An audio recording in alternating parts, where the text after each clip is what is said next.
ഇന്നേ ശനിയാഴ്ച ആയതുകൊണ്ട് താമസിച്ച എഴുന്നേറ്റത്. നേരെ അടുക്കളയിലെത്തി അടുപ്പ് കത്തിച്ച് ചോറിനുള്ള വെള്ളം വെച്ച് അരി കഴുകിയിട്ടു.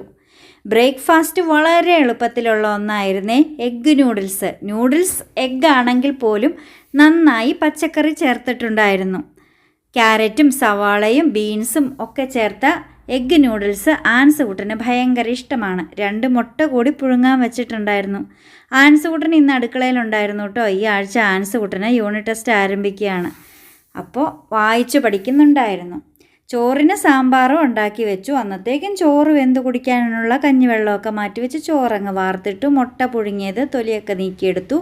മീൻകറി കൂടി ചോറിനുണ്ടായിരുന്നു കേട്ടോ. അങ്ങനെ ബ്രേക്ക്ഫാസ്റ്റ് റെഡിയായി. എഗ്ഗ് നൂഡിൽസും കൂടെ ഒരു മുട്ട പുഴുങ്ങിയതും ചൂടുവെള്ളവുമാണ് ആൻസുകുട്ടൻ ഇന്ന് ബ്രേക്ക്ഫാസ്റ്റായിട്ട് കഴിച്ചത്. ആൻസുകുട്ടൻ ഹാപ്പി, കൂടെ ഞാനും ഹാപ്പി. ടാറ്റാ.